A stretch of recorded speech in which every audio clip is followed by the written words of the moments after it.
Today we're talking about how to launch a new website, a case study, and I'm back as well. There we go. I'm sure you boys missed me.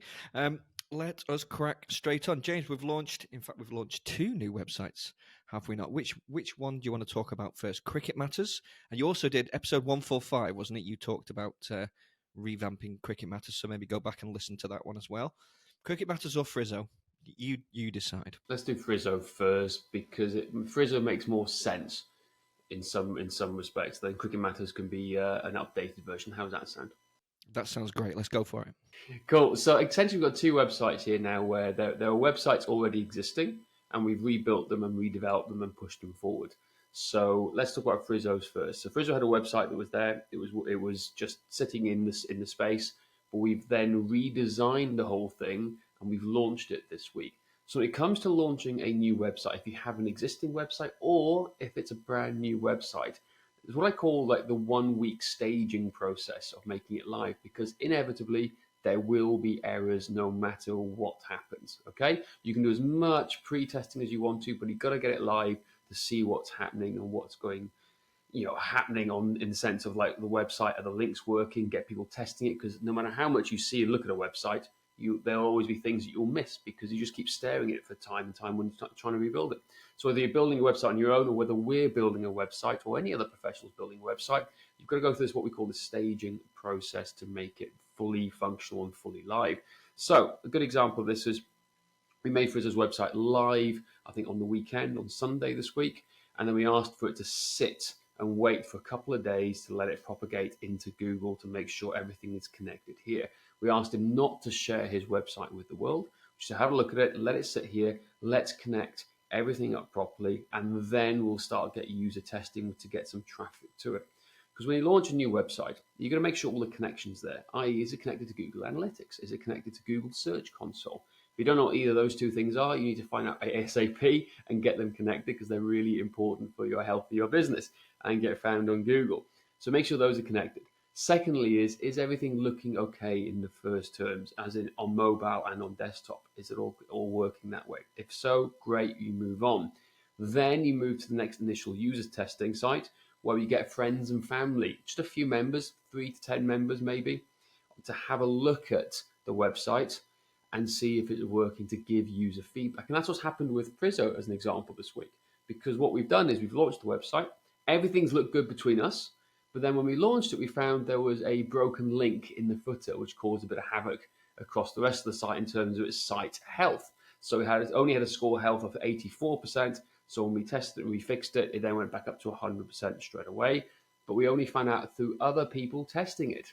You with me? So before we make it live and spread out to the world and make ads and send to your email list, we've got to get local people testing it. Secondly, there's a couple of links in the top header broken just because it was just like we were migrating things across as well. So that was an issue too. And secondly, there's a couple of spelling errors, which is hard when I'm having to translate from English to Dutch when I don't even speak Dutch, okay? So these little minor things make a massive, massive difference. So when you're launching a new website, you make sure you have the basics in place. Do you have an About Us page? Do you have a Contact Us page? Do you have terms and conditions, billing policy and cookie and privacy policy pages? And then is it all connected to Google and essentially Google Search Console and Google Analytics? And then, and only then, do we start to, when we retest amongst the friends and family, we know it's all working, we make those changes, then about a week later, do we push to the whole world to make it big and fancy and get as much traffic to it as you possibly humanly can. How does that sound? That's great. Before we move on to Cricket Matters, can you just explain a little bit about why you would want to launch a new website? Because you've said Frizzo had a website, it was sat there, and so people might be thinking, well, if I've got a website, why do I need to launch a new one? Like, let's dive into some specifics. Like, I don't know, what was his page speed? Was he getting found? What's his page speed now, etc.? You know, the important stuff. Yeah, great question. So the first thing was he number one in Google for personal training in Nijmegen? I think that's how you pronounce it. Okay. Nijmegen? And the answer was no. Yep. Nijmegen. You got the G. Nijmegen. Oh god. Yeah, that's what I've realised now. Okay. I was on the phone the other day learning about this, but the idea is, are you number one in Google? No. Well, therefore you have a website problem. As simple as that. Why not just update the website you've got? because if you go up to the website you've got, you may not have the right messaging. It may not be as fast enough. That's the other thing. I don't know what his before speeds were, but I now know his speed is now 100% on desktop and over 90% on mobile. So, which is not many people can get. Just saying, just saying. Just like scratch my own back. I give myself a pat on the back for that. But the idea is we've got to make it fast, readable, and presentable, and have the dynamics of the website, the layout, the search, the optimization in place. Because if you haven't got those things in place, then you have potential issues. So that's the idea. So launching a website you need to relaunch your website if it's not working, essentially. If it's not, you're not number one on Google and you know there's multiple issues in here, technical or otherwise, you've got to relaunch it. Now, if you want us to have a look at it for you, you go to strengthmatters.com/audit. We'll do a free audit and tell you what needs to be fixed. Whether you do it on your own or want our help, it makes no difference to us. But the idea is we will do a free audit and tell you if you have any issues that need to be addressed. And then it's down to you. Cool.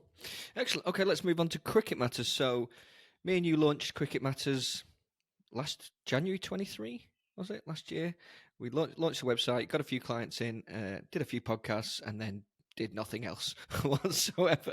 And the things have gone in slightly different directions with Strength Matters, which is why we are come full circle. We're back to Cricket Matters. What have we done with Cricket Matters? So Cricket Matters again, this is a website that we built very quickly. And we thought, right, let's just see what's happening here and how it goes and how it works. So I built it up. It was built on not WordPress. We use WordPress for all our custom builds because that's the fastest, the best way we can get it into Google. But then we used a domain hosting type service to build it for us, just as a quick test run. And we wanted to see how it goes. Now, the first 6 months, it didn't really do much. It was just sitting there. We drove a little bit of traffic to it. We built up a small email list. But then after 6 months, Google started to propagate it and say, hey, people need to see more traffic for this. And they started to drive more traffic, which then meant, actually, there's something in here. There's search terms here that Google like. We like. People are coming for it from local areas. It's driving traffic. There's intent. Therefore, we need to go back and revamp the site and make it optimized. So our health score, right, for cricketmatters.com was 47 out of 100. Okay, I just checked that before this morning, and that was it because it wasn't as optimized as possible. So 47 out of 100, but it's still getting traffic. Now with the relaunch, it's back up to 100%. Speeds have gone from 45, 50% up to 90+% on both terms. In fact, it was a bit annoying this morning. It was only 94%, not 100%. So I need to rework that and figure out what's going on there today. But relaunching that website was when we knew it was a different process. It was working, it was converting, but it wasn't optimized. We're now optimizing it for scale, and that's the difference, right? We've gone back and optimized it for scale, for content, and driving traffic and being found on Google. That's why we've done it. So a lesson you can learn from this is if you have an idea for a website. So a lot of people do this when they're first starting out. They'll go and build their own website on Wix or Squarespace, and that's okay. That's absolutely okay. But if you want to scale it, that's when I recommend we go to WordPress and we start to scale it properly because that's how you build a legitimate big business. So quick and easy, you can build on Squarespace or Wix, cool, but it's never going to be fully optimized. If you want to get optimized for your blog content, all your work to be found, you're then going to migrate to WordPress. And that's what we're doing with us now. Can you not do blogs and stuff on Wix or Squarespace? You can, but it's not going to be as quick and it's not going to be as optimized as what you can do on WordPress. That's the big takeaway there. You can do a lot more customization. And again, it's not just about having a website there that looks good and a blog post that looks good. It's one that converts. Remember, our growth formula is traffic. Growth equals traffic times conversions times sales. We need to get traffic there in the first place. We then need to convert and optimize these websites. They convert into leads, which you can't easily do on those two sites. And then finally, we've got to optimize the sales process on the back end. So you've got to drive traffic, and there's no better way on the planet right now, and I'm sure all the top developers will tell you the same thing. WordPress is the best for customized WordPress design to get found in terms of search content and traffic. Fantastic. There we go. Andrew, I don't want to, I feel sad that you sat there in the background and haven't said anything because obviously this isn't your area of expertise. But anything you want to add in terms of why it's important to have a good quality website or anything else. Yeah, just as James said, it's the first impression online that people get when they visit your website, and first impressions mean everything, don't they? And if it's fast loading, which being on WordPress and getting it optimized is, then you're setting a good first impression on that side. And I was thinking about what James was saying earlier about, particularly in relation to Frizzo's. Yeah, I was associating it to a fixer-upper when you come to property development. You don't know what's going on underneath the surface with things. So at times it makes a lot more sense to demolish and rebuild, which is what we've done. Yeah, exactly. Well, there we go. That is a case study on how to launch a new website. That is it for today. Please don't forget to rate, review, and subscribe. And if you do want help with your website, as James said, you can go to strengthmatters.com/audit. Or if you want help getting more clients and patients, then you can book in for your free 15-minute strategy call with us by going to strengthmatters.com/strategy.